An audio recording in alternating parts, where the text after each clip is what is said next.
with the Saturday morning kickoff show. Man, has the MFL been absolutely wild and woolly this season. In the old Humper's dadgum opinion, it's been one of the best MFL seasons ever.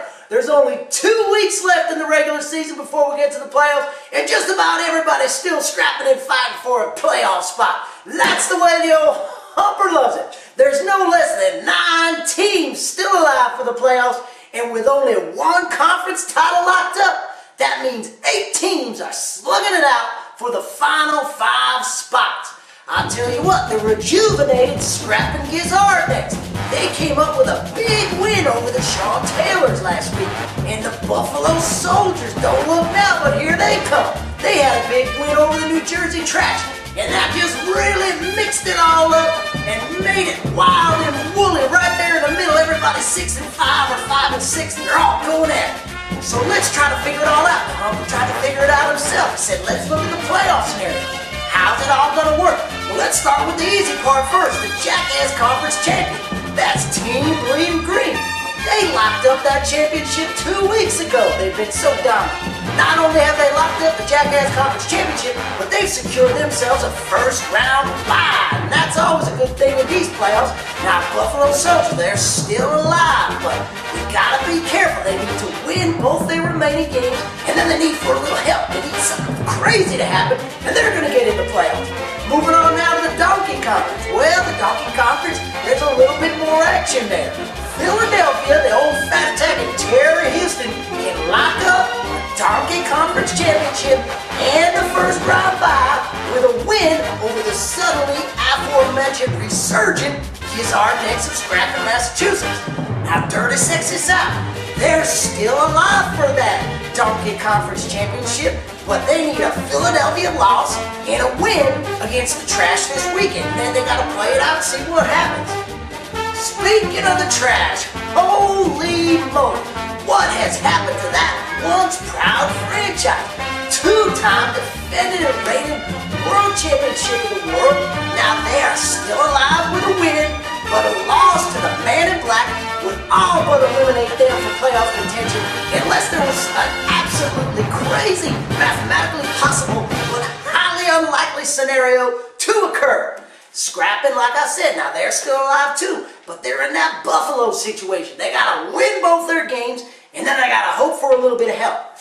Now, if you could get all that, try to figure out what's going on in the Black and Mule Conference.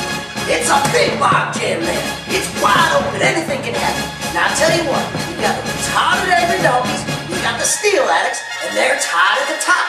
But the Shaw Taylors, they're still alive, they're still in the mix. You got them now, but now check this out.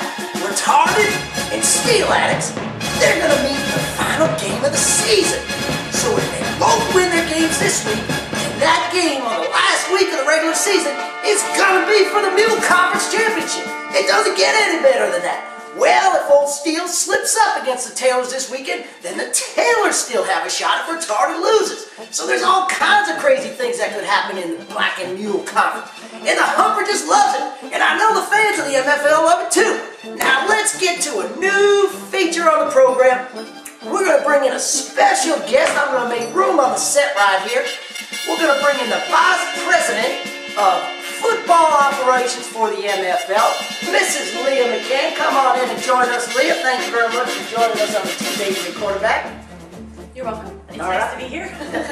Well, now, I don't know if you folks remember, if you're a fan of the show, we had Leah on our preseason preview and prediction show, and she correctly picked Team Bleeding Green to win the Jackass Conference Championship. They had that thing locked up a couple weeks ago, as I said, so congratulations on your prognostication. Now, seeing how Miss McCann seems to know what's going on and she can kind of look into that crystal ball a little bit better than the rest of us, I figured I'd bring her in for a brand new segment on the program, and we call this one the Stone Cold Lead Player Locks. Alright, so live game. Moving on, we got the New Jersey Trash, and they're going to be defending the Trash Heap in a must-win game versus the Man in Black. We got Steve Slate, we got Brandon Marshall, they're all banged up a bit, and LT and Braylon Edwards, I don't know what's going on with those guys. They've been struggling all season. Warner, he's been a dadgum donkey.